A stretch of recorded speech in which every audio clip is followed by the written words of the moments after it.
Hello friends, welcome to our channel. मेरा नाम है अरविंद सिंह राणा और मैं प्रैक्टिसिंग काउंसलिंग साइकोलॉजिस्ट हूँ। तो दोस्तों, इस चैनल पर मैं ज़्यादातर मेरी जो प्रैक्टिस है उसके अंदर मुझे जो एक्सपीरियंसेस होते हैं, जो अलग अलग तरीके के केसेस आते हैं, वो मैं यहाँ पर डिस्कस करता हूँ। और स्पेशली रिलेशनशिप के रिलेटेड जितने भी हमारे केसेस हैं, क्योंकि मैं ये मानता हूँ कि हमारी लाइफ जो है वो ज़्यादातर रिलेशनशिप से घिरी हुई है। और अगर हमने रिलेशनशिप को मेंटेन करना, मैनेज करना, बैलेंस करना सीख लिया तो हमारे जीवन के 90% जो प्रॉब्लम है वो ऑटोमेटिकली सॉल्व हो जाएंगे। तो यहाँ पर हम लोग रिलेशनशिप के बारे में बात करने वाले हैं और आज बहुत ही स्पेशल रिलेशनशिप के बारे में बात करने वाले हैं, क्योंकि अभी मैंने एक छोटा सा सर्वे किया था जिसमें मैंने एक क्वेश्चन पूछा था कि आपको क्या लगता है कौन सा जो रिलेशन है वो ज़्यादा कॉम्प्लिकेटेड है। उसमें मैंने 3 ऑप्शन दिए थे। पहला जो ऑप्शन था वो था सास बहू का, दूसरा जो ऑप्शन था पति पत्नी के रिलेशनशिप का, और तीसरा जो ऑप्शन था वो फादर एंड सन के रिलेशनशिप का था।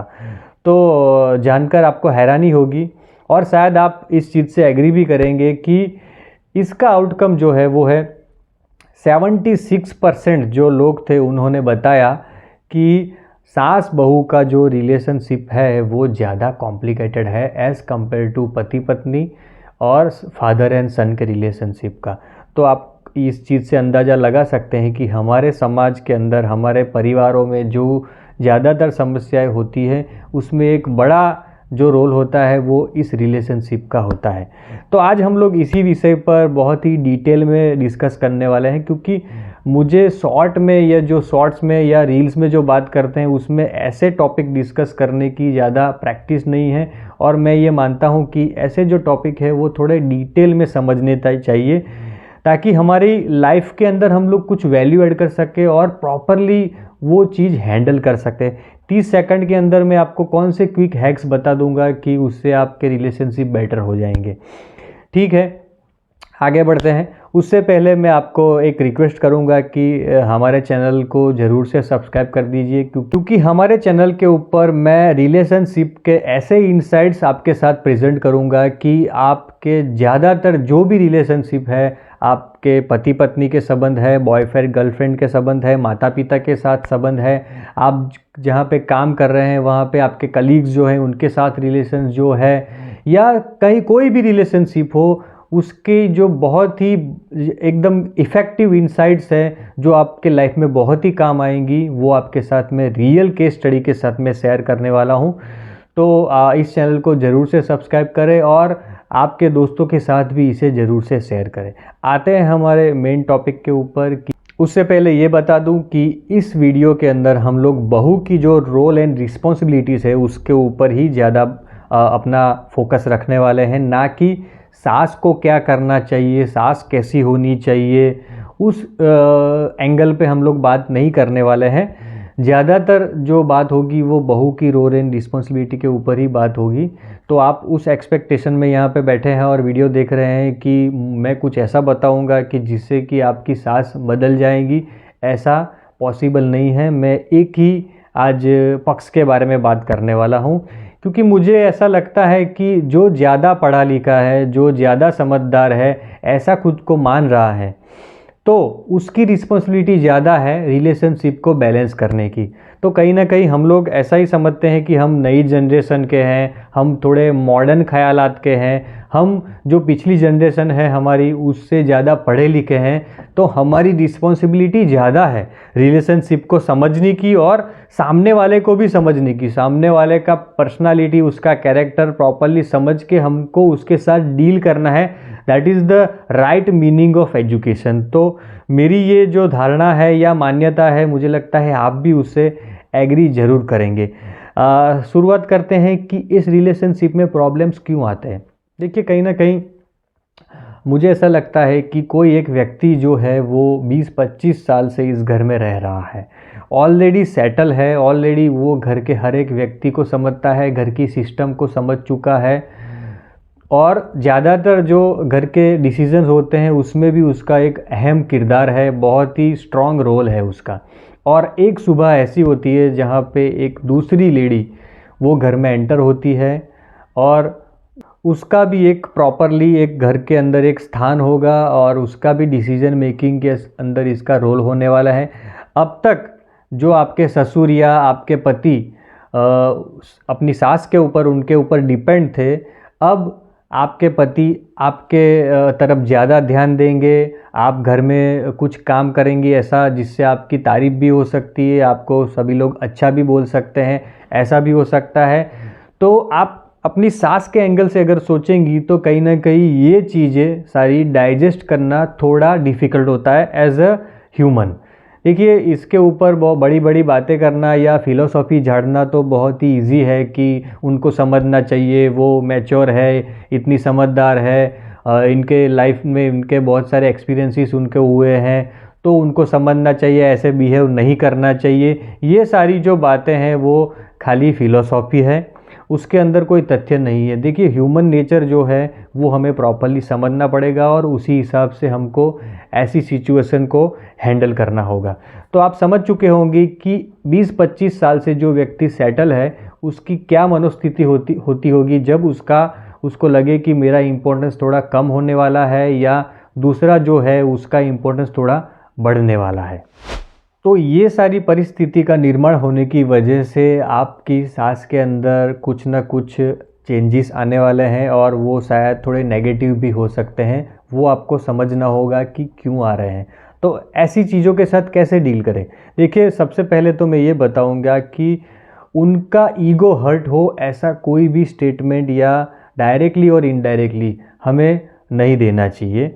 उनका कॉन्फिडेंस बढ़े ऐसी कोई ना कोई चीज़ें हमें करना चाहिए, जैसे कि उनकी कोई प्लस पॉइंट हो, उनको कुछ अच्छा आता हो तो उसके बारे में हम लोगों को थोड़ा ज़्यादा सबके सामने शेयर करना चाहिए। पब्लिकली भी हमारी सास को हमें अप्रिशिएट करना चाहिए, भले ही वो आपको अप्रिशिएट ना करते हो, क्योंकि कहीं ना कहीं आपको भी एक्सपेक्टेशन होगी कि वो भी मुझे अप्रिशिएट करें। मगर फ़िलहाल ये चीज़ें साइड में रख दीजिए, अपना जो लॉजिक है उसको साइड में रख दीजिए, सिर्फ इमोशंस के साथ में इनके साथ डील करिए कि उनकी जो प्लस पॉइंट है वो डिस्कस कीजिए उनके साथ में।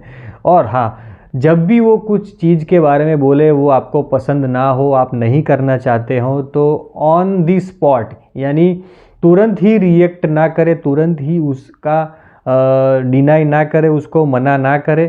थोड़ा समय ले, सोचे और प्रॉपर टाइम के साथ में और प्रॉपर एटीट्यूड के साथ में पोलाइट वे से अगर आप उस चीज़ को डिस्कस करेंगी या समझाने की कोशिश करेंगी तो मुझे लगता है कि ऐसे बिहेवियर को आप हैंडल कर पाएंगी।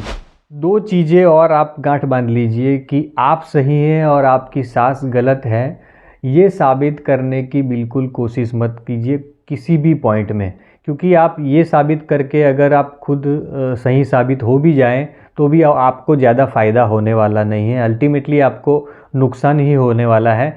आपकी जो मेंटल पीस है और आपकी जो हैप्पीनेस है वो ज़्यादा इम्पोर्टेंट है बजाय कि आपका सही होना।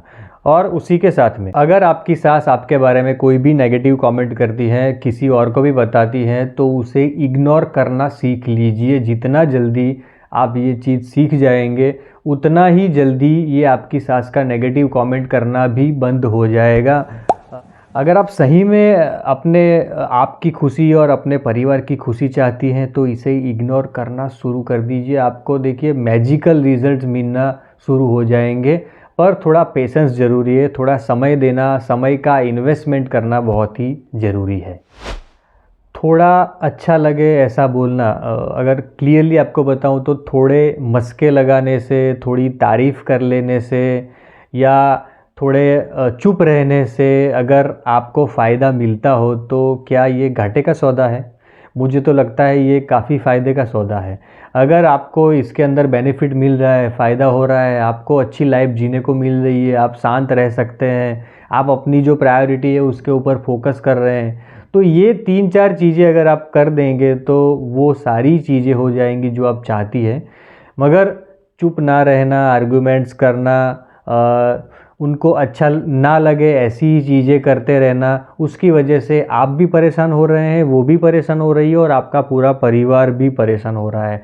तो इन शॉर्ट ये चीज़ें आपको समझनी चाहिए और उसके ऊपर एक्ट करना चाहिए। आखिर में आपको एक एग्जांपल दूंगा, जो एग्जांपल मैं मेरे पास आने वाले ये जो सास बहू के प्रॉब्लम्स है उन लोगों को मैं देता हूँ कि एक बहू जो है ना उसे जगलर बन जाना है। चाहे जगलर आपको शायद मालूम ही होगा, जगलर जो वो हवा में काफ़ी चीज़ें उछालता है और उसे फिर कैच करता है, जैसे 5-6 बॉल को लेके ऐसे घुमाता है, कई स्टिक हो तो उसे बैलेंस करता है अपने हाथों के ऊपर। तो वो जगलर जो है वो चीज़ों को बैलेंस करता है। कैसे बैलेंस करता है? क्या चीज़ें उसे हेल्प करती है? क्या स्टिक उसे हेल्प करेंगी कि भाई मैं ऐसे बिहेव करूँगी तू मुझे बैलेंस कर? नहीं करती है। सिर्फ जगलर के पास ही वो आर्ट होता है कि वो उसे बैलेंस करता है। तो बहू के पास भी वो आर्ट होना ज़रूरी है कि वो अपने जो सास है, ये थोड़ा आपको शायद बुरा लगेगा, I am sorry for that, उसकी जो अपनी जो सास है उसको बैलेंस करना, ये समझ लीजिए कि वो कुछ करने वाली नहीं है, वो कुछ अच्छा नहीं करने वाली है, मुझे ही करना है, मुझे ही इस चीज़ को बैलेंस करना है। तो आप बखूबी उनको समझ पाएंगी और उनको क्या अच्छा लगता है, उनको क्या बुरा लगता है, वो चीज़ें आपके दिमाग में अगर सेट हो गई, उस हिसाब से अगर आपने एक्ट कर लिया जगलर बन के, उनको बैलेंस कर लिया, तो आपकी ज़िंदगी एकदम स्वर्ग बन जाएगी। आपके पति भी आपसे बहुत ही खुश रहेंगे, आपके ससुर, जितने भी परिवार में लोग हैं वो आपसे बहुत ही खुश हो जाएंगे और आपकी लाइफ चल पड़ेगी, समझ लो। तो ये जो चीज़ है ये मैंने आर्टिकल में पूरी इन डेप्थ डिस्कस की है। आपको ये टॉपिक कैसा लगा और आपके सुझाव क्या है इस बारे में आप मुझे बताना चाहें, और रिलेशनशिप के इस जो हमारे ये टॉपिक है उसके अंदर आप कुछ ऐड करना चाहते हैं तो भी मुझे कमेंट सेक्शन में बताएं, कुछ सुझाव हो तो भी बताएं, और आगे के वीडियोस में मैं क्या ऐसे टॉपिक को मैं इंक्लूड करूं वो भी मुझे आप ज़रा सजेस्ट करिएगा। आखिर में फिर से एक बार बताता हूं कि प्लीज़ ज़रा चैनल को सब्सक्राइब करने के बाद ये चैनल को ज़्यादा से ज़्यादा लोगों तक पहुंचाइए, ताकि उन लोगों के पास भी ऐसी जो काम की इन्फॉर्मेशन हो पहुंचे, हाँ, उनकी लाइफ भी बढ़िया हो, उनकी लाइफ में भी वो खुश रह पाएँ, संतुष्ट रह पाएँ, तो वो ब्लेसिंग्स भी आपको मिल सके। फिर मिलेंगे नए विषय के साथ में। Thank you very much.